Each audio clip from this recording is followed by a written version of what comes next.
Je m'appelle Pierre et j'ai décidé de parcourir l'histoire à la recherche de passionnés, d'historiens, de spécialistes et d'archéologues du monde entier pour mieux comprendre ce qui a constitué notre histoire commune.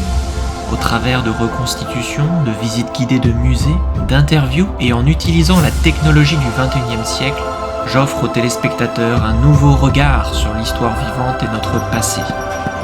Vive la garde impériale! Bienvenue dans les capsules de l'histoire. Les capsules de l'histoire se sont rendues en Normandie à la découverte d'un musée incontournable du débarquement, le Normandy Victory Museum. La direction du musée vous propose un tour guidé unique pour vous plonger dans l'univers de la guerre des haies.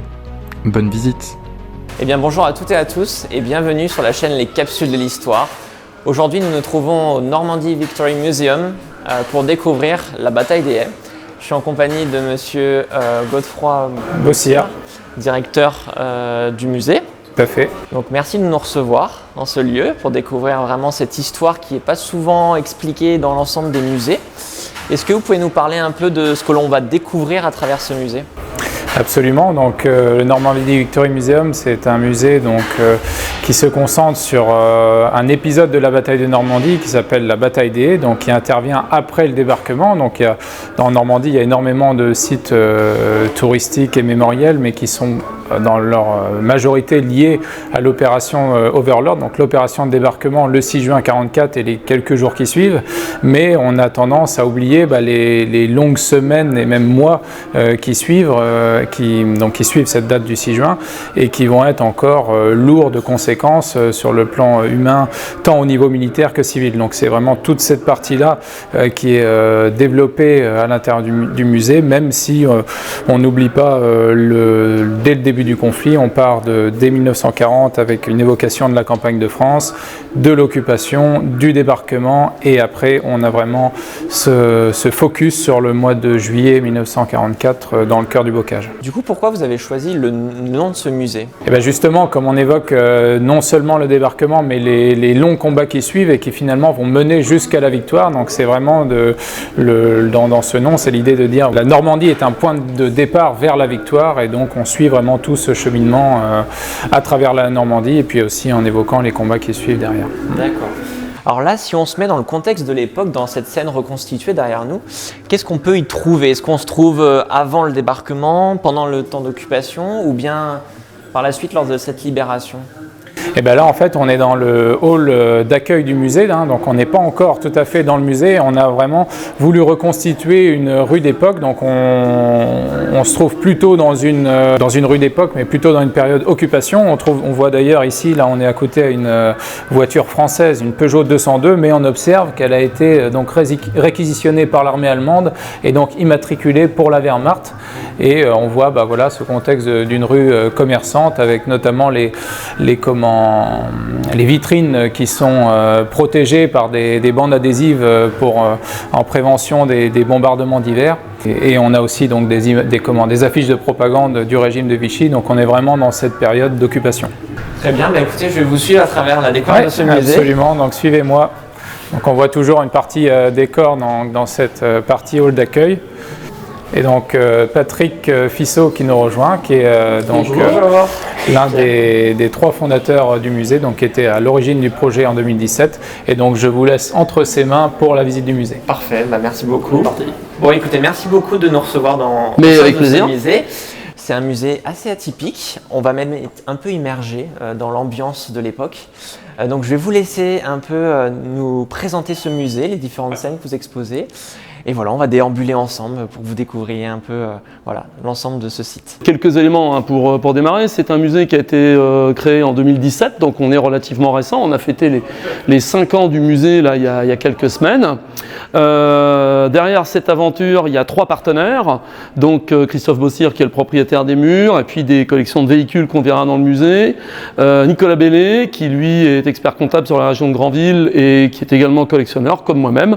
Et donc tous les 3, on a choisi de se lancer dans cette évocation historique. On s'est dit dès le départ que créer un musée qui reprendrait le même principe que la plupart des musées consacrés au débarquement, aux parachutistes, c'était peut-être un petit peu inutile, d'autant plus que ces gens le faisaient très bien, donc c'était pas la peine de vouloir refaire ce qui était déjà fait. Et par contre, on est parti du principe que la période de la bataille des Haies donc, était beaucoup moins étudiée. Autrement dit, moi je résume ça souvent en une phrase, je dis souvent aux gens, vous savez, le 6 juin, il y a effectivement le débarquement, mais si vous réfléchissez, Paris n'est libéré que le 25 août. Donc entre le 6 juin et le 25 août, il s'est forcément passé des choses, et c'est ce qu'on va s'efforcer de vous raconter. Donc c'était un peu notre démarche de départ. Et puis bon, il faut que je sois honnête, je suis prof d'histoire aussi à l'origine, donc le prof d'histoire a aussi mis son grain de sel dans l'affaire en disant mais faut peut-être aussi qu'on raconte l'avant-débarquement pour que les gens comprennent pourquoi on est en guerre, quoi. Un visiteur qui vient pour la première fois doit être progressivement plongé dans les événements militaires et civils, parce qu'il y a aussi des conséquences pour les civils, de façon à ce qu'ils comprennent pourquoi il y a un débarquement en juin 1944 et ensuite pourquoi il y a 2 mois de bataille. Globalement, c'est ça. Donc on va pouvoir avancer un petit peu. Donc on a une première partie consacrée à globalement l'évocation des combats de 1940.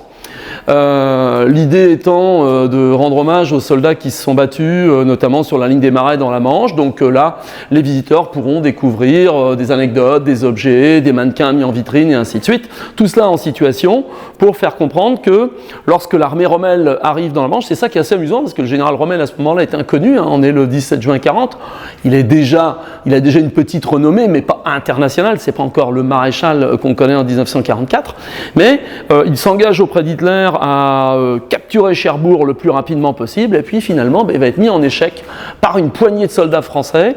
Tout ça a été un petit peu oublié, on s'est dit que c'était une opportunité de rappeler un peu leur parcours et ces 3 ou 4 jours de bataille depuis la ligne des Marais jusqu'à la capture de Cherbourg. Alors ensuite on avance un petit peu, hein, évidemment, une des conséquences immédiates, à partir du moment où les Allemands vont s'installer en Normandie, on va avoir une forte pression militaire, donc c'est ce qu'on appelle la période d'occupation.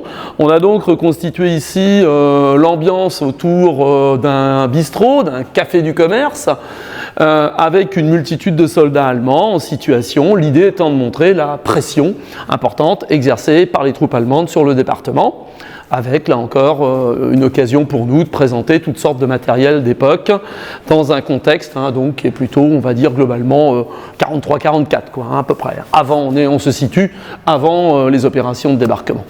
Alors tout autour, les visiteurs pourront admirer différentes vitrines consacrées à la défense passive, à la Croix-Rouge, évoquer également un petit peu la collaboration, la résistance, et puis il y a tout un pan qui se situe derrière vous, il y a tout un pan du musée qui est consacré à la vie des civils dans la guerre.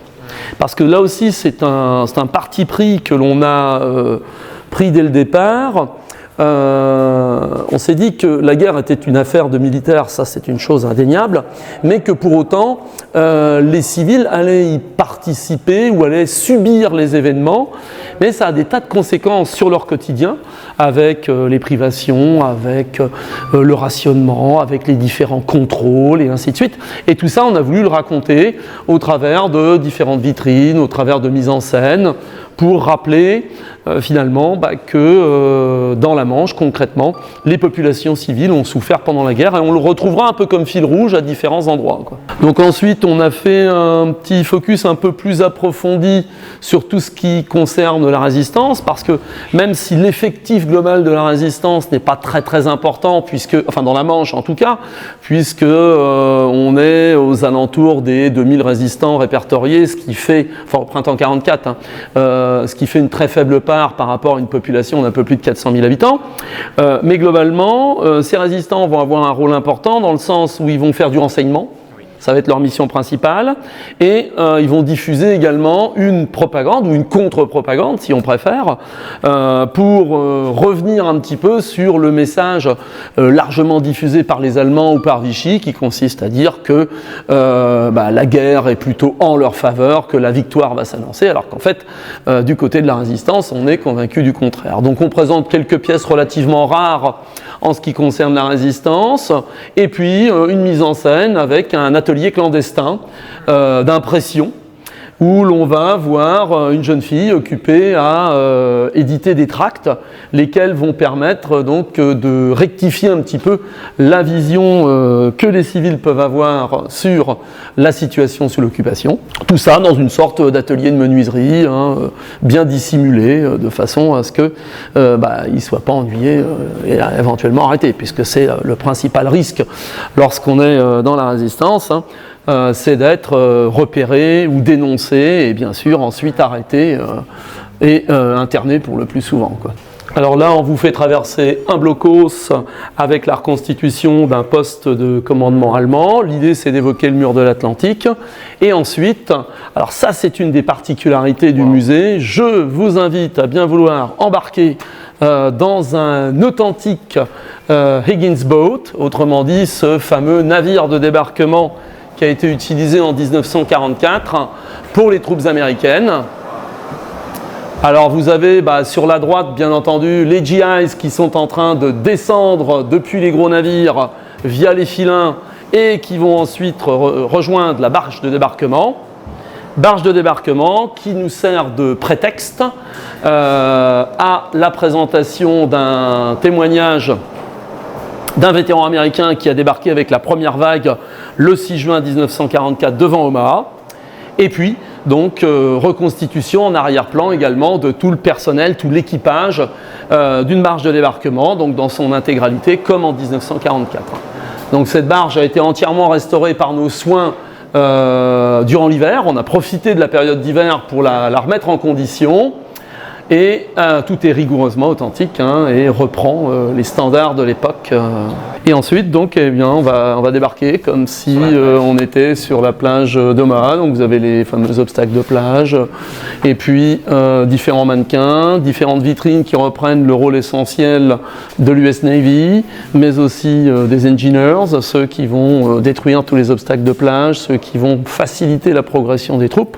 Tout cela de façon à vous emmener ensuite progressivement vers une évocation donc, de la plage d'Omaha. Donc là, on est, on va dire, en fin de journée le 6 juin sur Omaha, dans un des secteurs qui a été les plus exposés, là où il y a eu le plus de pertes. Et donc, on a reconstitué, à côté des ruines d'un blocos, on a reconstitué un poste temporaire de secours, un poste de premier secours, globalement, avec des blessés qui attendent leur évacuation et puis du personnel médical autour d'eux. Alors ensuite, on fait le même genre d'évocation avec Utah Beach, c'est-à-dire qu'on passe d'une plage à l'autre. Et là, donc, la situation est radicalement différente puisque on peut considérer qu'en fin de journée du 6 juin, les Américains ont à peine dépassé la plage d'Omaha et ont perdu plus de 3000 hommes, tandis que sur Utah, depuis globalement 9h30, 10h le matin, la plage est sécurisée et à partir de la fin de matinée, les premiers contacts avec les parachutistes américains sont faits. Donc la jonction est faite et les troupes vont pouvoir progresser à l'intérieur des terres. Donc la situation est radicalement différente entre les deux plages américaines, ça c'est important.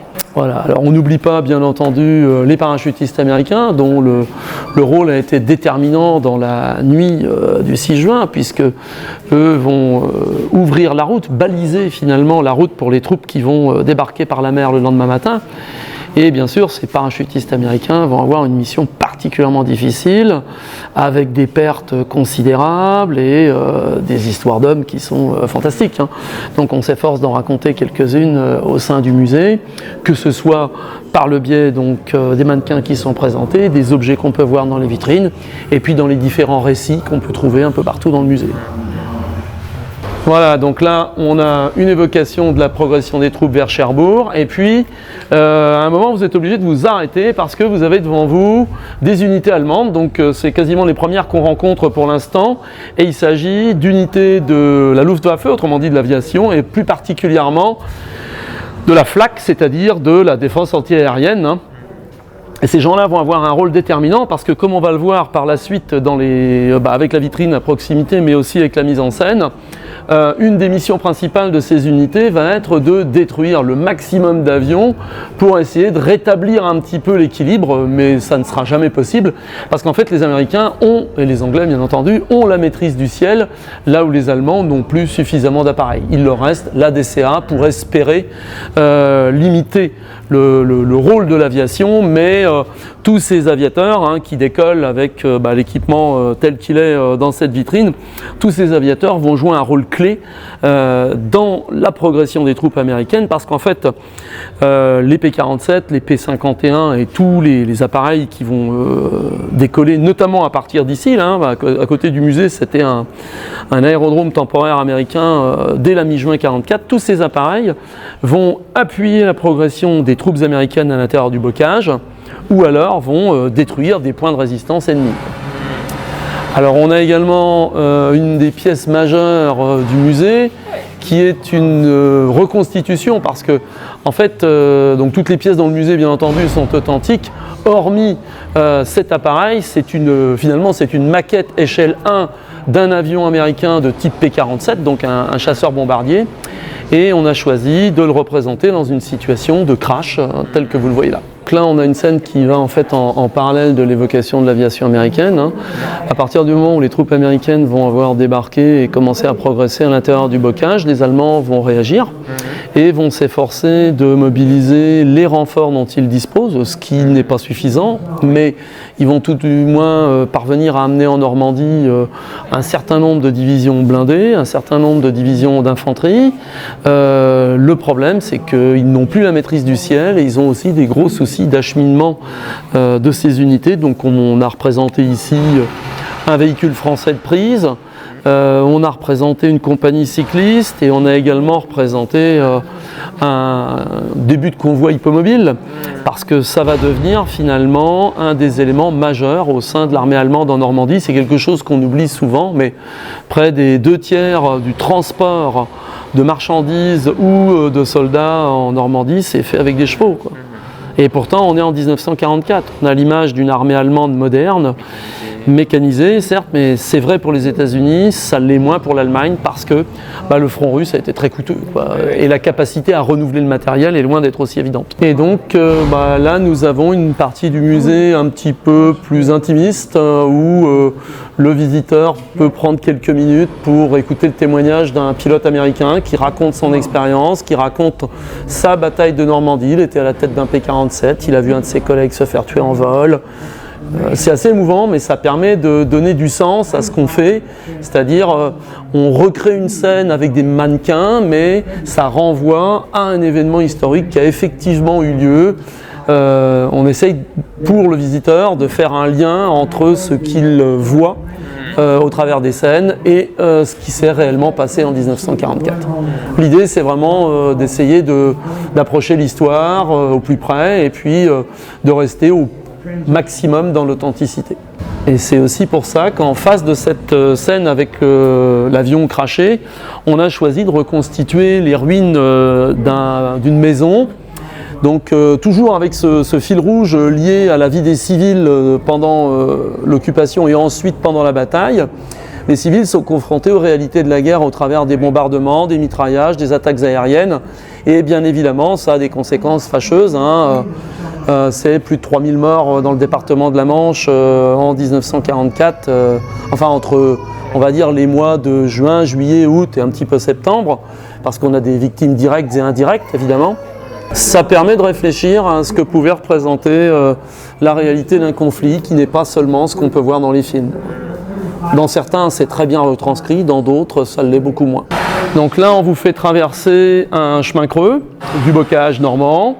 L'idée, c'est d'évoquer vraiment avec le plus d'intensité la bataille des haies et ce que ça peut représenter pour les gens, c'est-à-dire que c'est l'équivalent d'un Verdun en Normandie, quelque part, avec très peu de visibilité, des talus partout, beaucoup de végétation.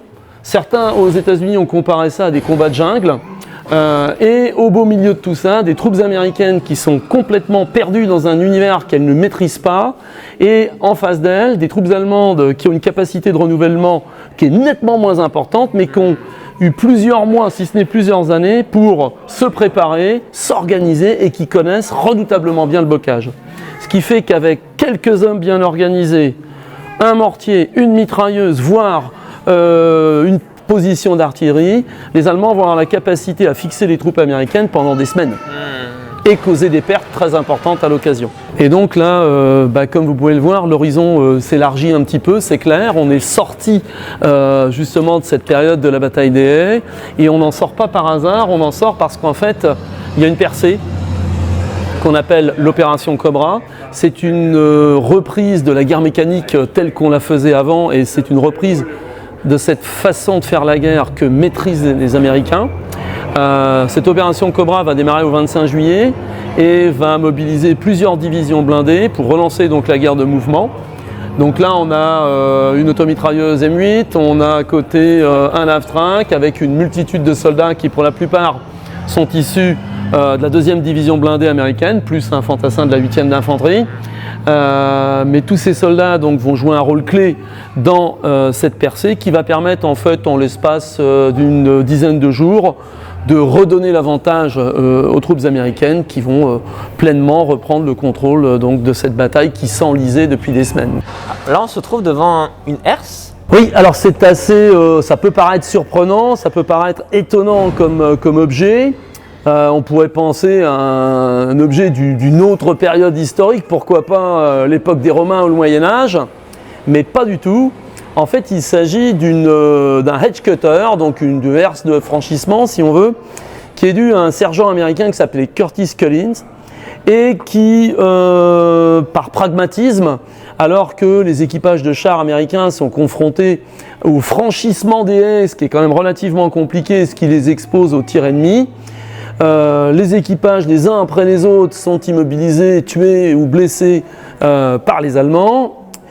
Et ça commence sérieusement à inquiéter quand même les états-majors, ainsi que la troupe, parce qu'ils voient bien que, à cause de ça, on ne progresse pas. Et vous avez donc ce sergent qui va se dire, mais après tout, pourquoi est-ce qu'on ne fabriquerait pas une herse comme on a pu en voir au pays, aux États-Unis. Et pour ça, on a ce qu'il faut sous la main, puisqu'il y a des hérissons tchèques qui traînent, là, les obstacles de plage métalliques là, qu'on a déjà vus en sortie de plage. Donc ils vont récupérer cela.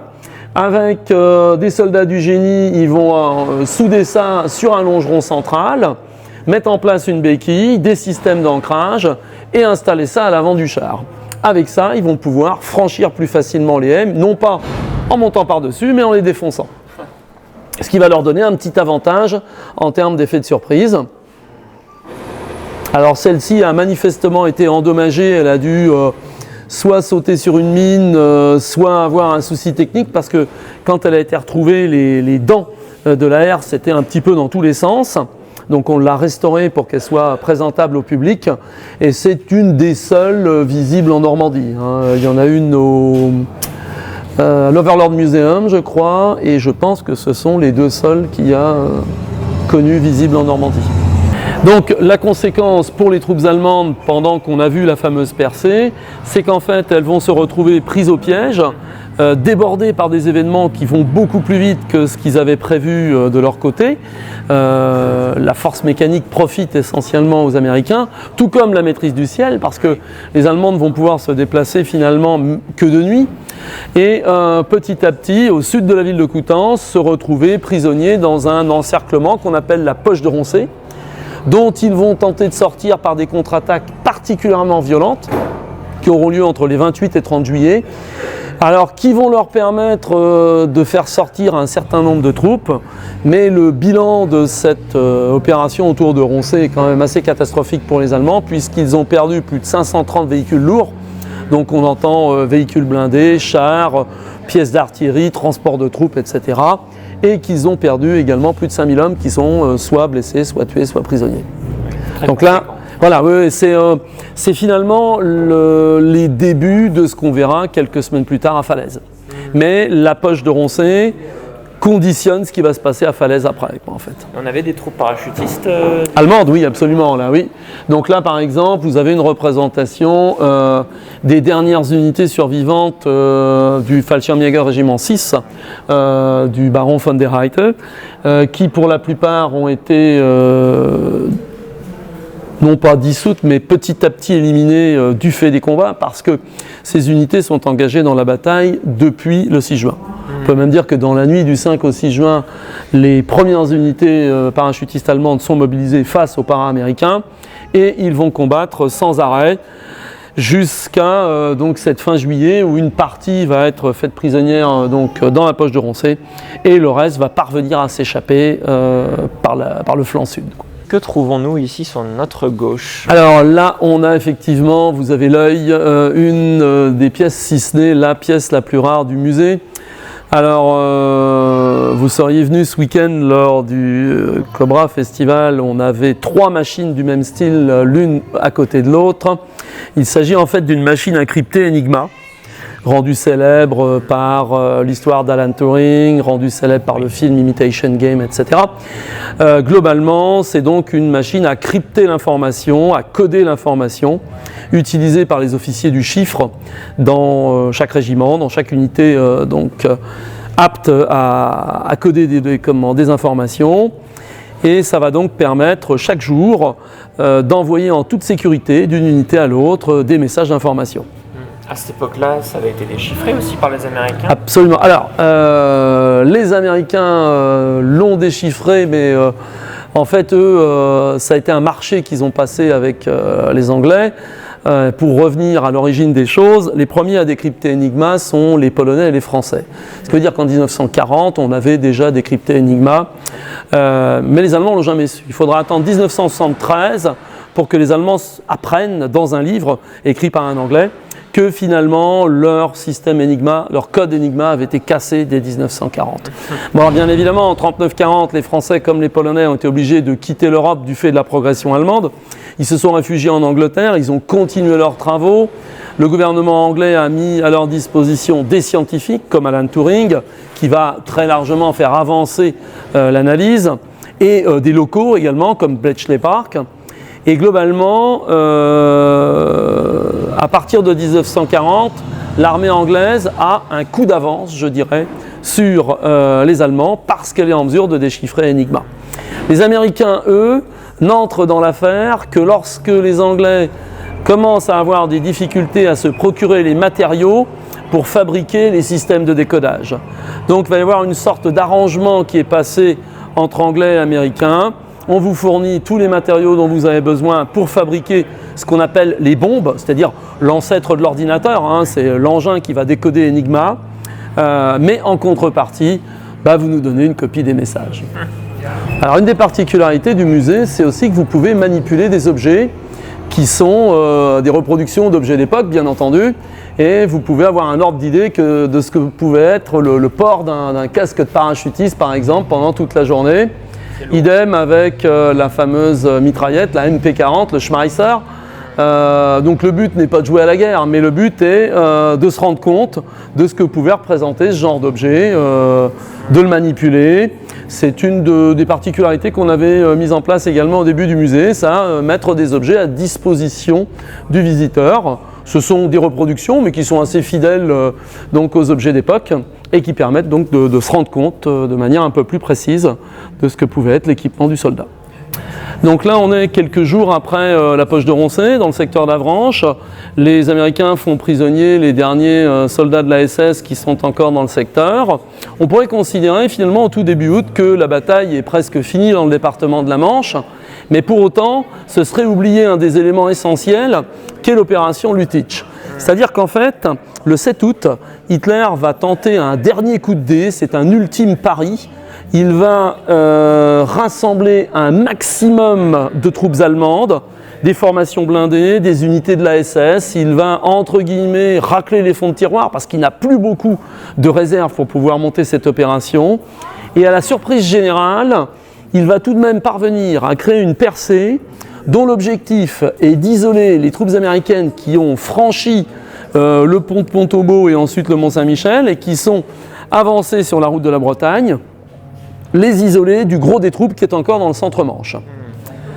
Donc son objectif est d'obtenir une victoire militaire décisive pour ensuite réimposer à nouveau la fameuse bataille, on va dire statique, qui ressemble à la guerre des haies, qui a tellement permis aux Allemands de fixer le front pendant des semaines.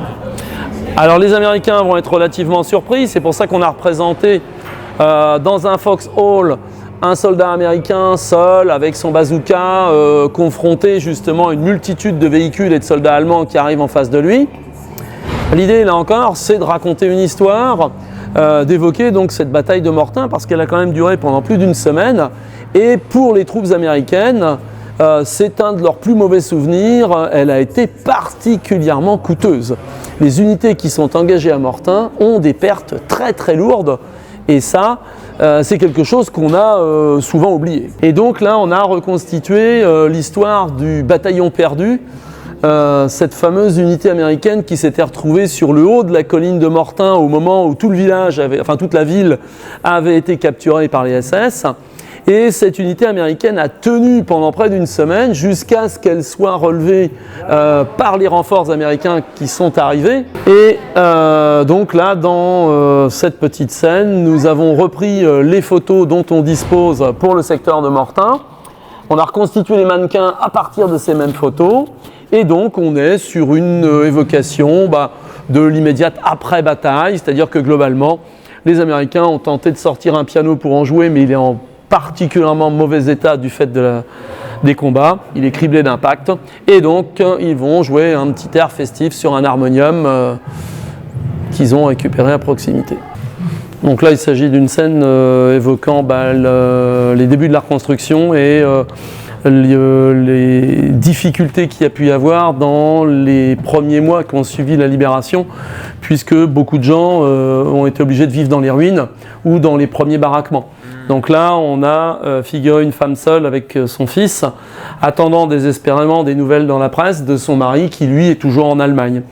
Donc c'est une façon d'évoquer justement cette fin de guerre qui, en fait, est quelque chose qu'on a complètement occulté. Tout le monde se dit, les Américains ont libéré le territoire, donc c'est fini. Eh ben non, c'est pas fini. Finalement, il faudra encore attendre 1 an avant qu'on puisse considérer que définitivement les familles sont à nouveau réunies. Et bien évidemment, après, on vous fait progresser à l'intérieur d'un baraquement de prisonniers de guerre. Donc là, on retrouve le mari justement de cette femme seule. Lui, il est en Allemagne, il attend de pouvoir rentrer en France. On a reconstitué des chalits tels qu'ils étaient dans les baraquements des KG, des Kriegsgefangener. Et puis, on a présenté plein d'objets qui ont pu appartenir à ces soldats avant qu'ils rentrent en France, donc au printemps 1945. On arrive vers la fin du musée, bien entendu, puisque on a quitté toute la partie consacrée au combat, on va dire pur et dur. On va évoquer d'un côté donc la présence de l'armée américaine, avec là encore quelques portraits de vétérans, mais surtout des produits américains qui vont apparaître dans le quotidien de tout le monde. Alors ça va des cigarettes en passant par les chewing-gums, en passant par toutes sortes de nouveaux produits de beauté, d'hygiène et tout ce qu'on peut imaginer. Donc c'est la richesse de l'armée américaine qui va vraiment déferler sur la Normandie.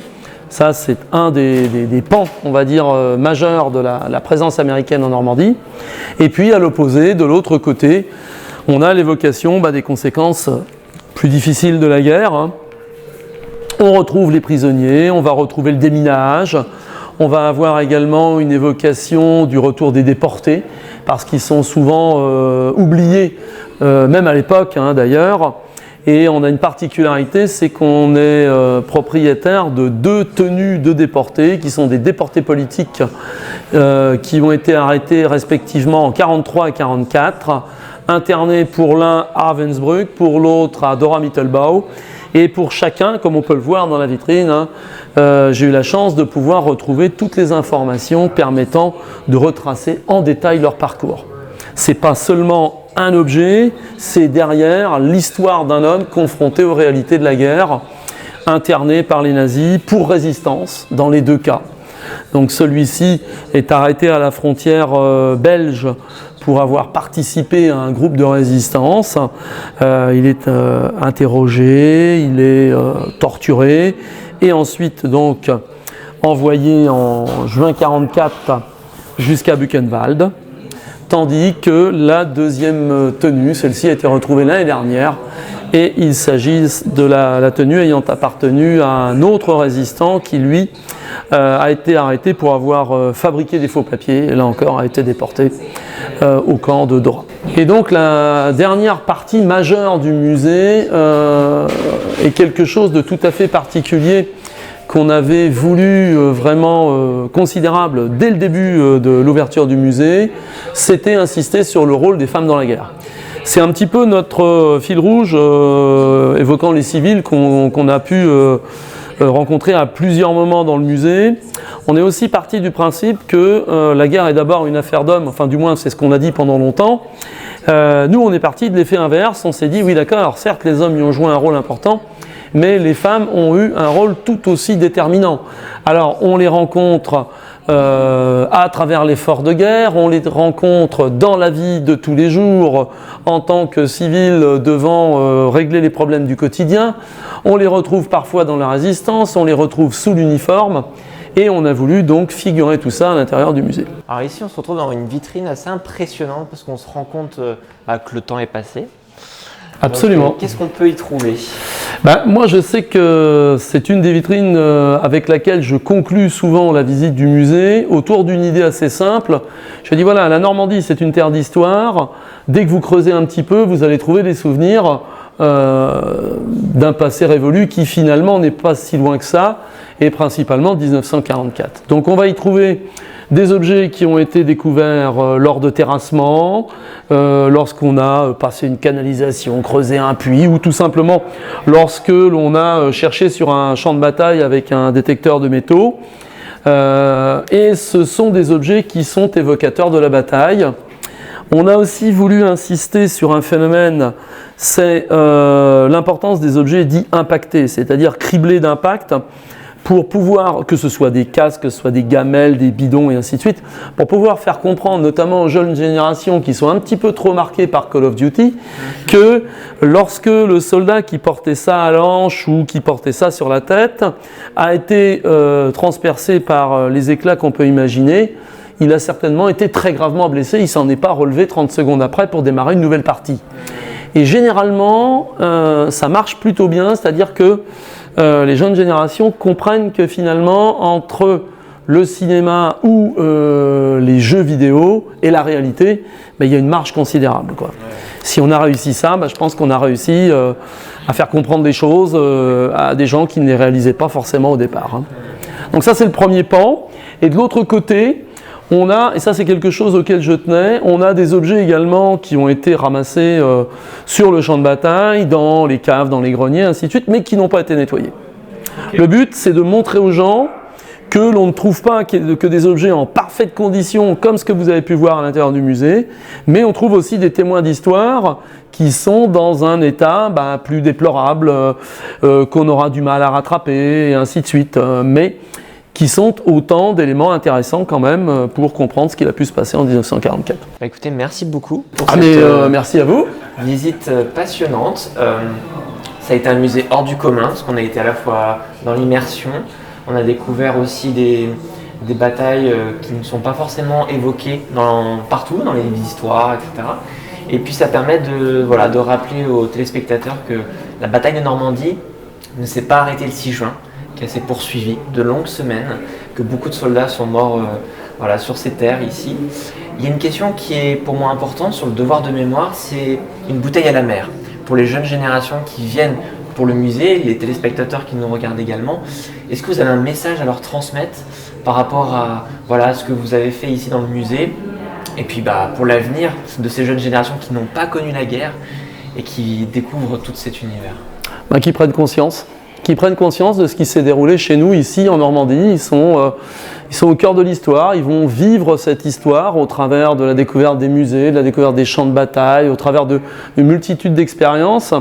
Nous, ce qu'on espère modestement, c'est qu'ils en retirent un enseignement, qu'ils repartent avec l'idée, comme vous l'avez dit, que finalement des hommes sont morts il y a un peu plus de 80 ans, on va globaliser, 78 ans, puisqu'on est à proximité de l'anniversaire qu'on a commémoré au mois de juin, là, les 78 ans du débarquement. Mais globalement, voilà, il y a 80 ans, les hommes sont morts pour qu'aujourd'hui nous soyons libres.